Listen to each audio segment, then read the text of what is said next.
box yang pertama sudah banyak sekali ya ulasannya. Siap untuk box kedua? Silakan kita pilih yang mana, Pak Syahrul? 6. Apa di balik box 6? Politik paceklik. Selamat ya Pak Syahrul. Di awal-awal sudah dihajar banyak sekali ini pertanyaan-pertanyaan sadis. Langsung saja yang pertama, Mas Arief Suditomo. Bapak merintis karir dari sangat bawah. Lurah, bupati, wakil gubernur, gubernur, sekarang menteri. Naik terus, Pak. Setelah ini masih mau naik lagi atau selesai atau balik lagi sebagai warga negara biasa? Karena setelah menteri kalau naik lagi itu biasanya Presiden. RI 1, Pak. Sebentar lagi 2024. Nah, pas nih. Silakan Pak dijawab. Saya terbiasa nggak pernah merencanakan step berikut. Saya terbiasa memahami diri saya dari pengalaman hidup saya bahwa manajemen ilahi jauh lebih bagus dari apa yang saya manage sendiri. Dan yang penting mengakhiri sesuatu tugas itu saya berharap dengan cum laude.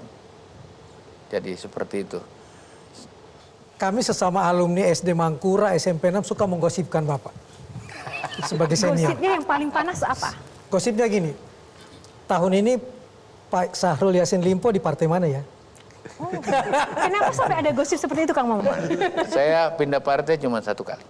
Dari Golkar, saya ketua Golkar, ayah saya pendiri Golkar di kawasan timur Indonesia. Bapak saya ketua Sekber Golkar, pendiri Golkar. Dan ketua Kosgoro, saya juga seperti itu. Dan kemudian saya pindah ke Nasdem itu karena konstituen saya banyak.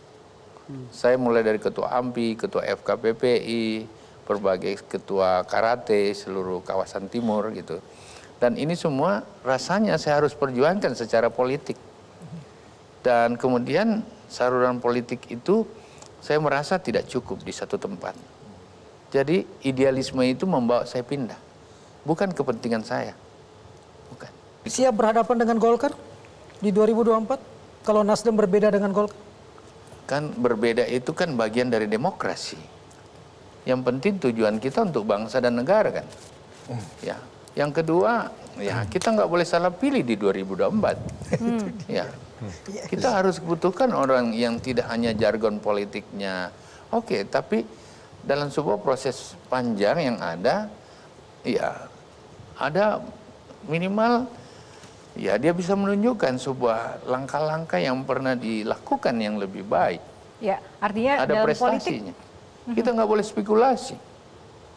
dalam politik biasa ya, dulu kawan, sekarang lawan. Kalau Prof, silakan. Iya. Setuju nggak? Nah, kira-kira menurut Pak Menteri, kemuliaan seorang birokrat dan kemuliaan seorang politisi itu bagaimana, Pak? Dilihat dari apanya gitu. Ya.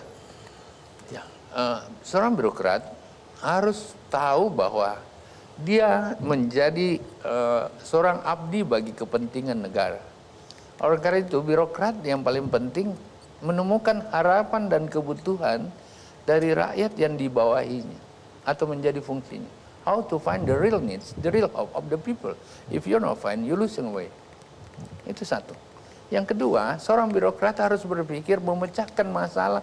Tidak bisa dia sendiri. Pemerintah tidak jago sendiri. Dia harus sama-sama rakyat. How to resolve the problem with the people. Nggak bisa. Kalau dia tidak ketemukan kerjasama dengan rakyat, dia tidak bisa memecahkan. Yang ketiga, how to maintenance and to mobilize support by the people. Kepercayaan publik menjadi bagian dari birokrasi. Sangat berbeda dengan posisi hanya sebagai politician. Oleh karena itu politisi yang baik adalah politisi negarawan. Bukan politisi, just politisi. Yang hanya berpikir untuk sesuatu ya posisi dan kekuasaan. Ada Pak yang seperti itu Pak? Ya kita berharap enggak, tapi tentu saja kita harus bisa memikirkan yang lebih ideal. Bahwa politisi kita besok, politisi yang memikirkan kepentingan rakyat dari Papua sampai dengan Aceh. Ya menurut Bapak politisi zaman sekarang seperti apa? Apakah sudah mendekati ideal tadi yang seperti Bapak sampaikan? Tidak dalam kompetensi saya harus menjustifikasi, tentu karena saya kira terlalu sulit. Tapi kita butuhkan memang kematangan-kematangan kita menghadapi 2024 dan ke depan itu. Apakah sistem politik saat ini di Indonesia ini ini kondusif bagi munculnya para politisi yang bermartabat. Menurut Pak Menteri gimana? Ini agak berat saya jawabnya karena saya nggak jujur. Saya nggak jujur. Harus jujur, Pak. Ya, artinya sangat debatin. Kadang-kadang kita udah merasa seperti itu. Melihat saja debat terakhir di Komisi 3 yang dengan itu Mahfud membuat MD. kita jadi ketarik-tarik ketitir. Sebenarnya posisi kita seperti apa ini? Tepuk tangan untuk Pak Syarul. Setiap saya mencoba mengakhiri pertanyaan dari box, Bapak menghela nafas lega. Oh, berarti tidak ditanya lagi, seperti ya, Pak ya? Oke. Berat pertanyaannya Agak berat. soalnya. Oleh karena itu saya selamatkan Bapak, kita akan masuk ke box selanjutnya. Ke box selanjutnya. Silakan, Pak Syarul. Ya sekarang nomor 2. Nomor 2. Nomor 2. Ya. Ini banyak banget Personal. box. Nah. Oke, kita akan mulai dulu dari Nada. Silakan. Nada pengen tanya apa? Seberapa penting sih bagi seorang Syahrul Yassin Limpo untuk tetap terlihat atau berpenampilan stylish dan berkarisma? Karena yang saya lihat di sini, saya sebagai anak fashion, saya melihat nih penampilan Bapak sangat amat rock and roll. Seberapa penting untuk terlihat berkarisma? Sangat penting. Jadikan salah satu hal bagi seorang pejabat, bukan hanya pejabat lah, adalah performance diri yang nggak boleh tidak siap. Kita berhadapan dengan siapapun, dimulai dengan kita pede atau tidak gitu loh.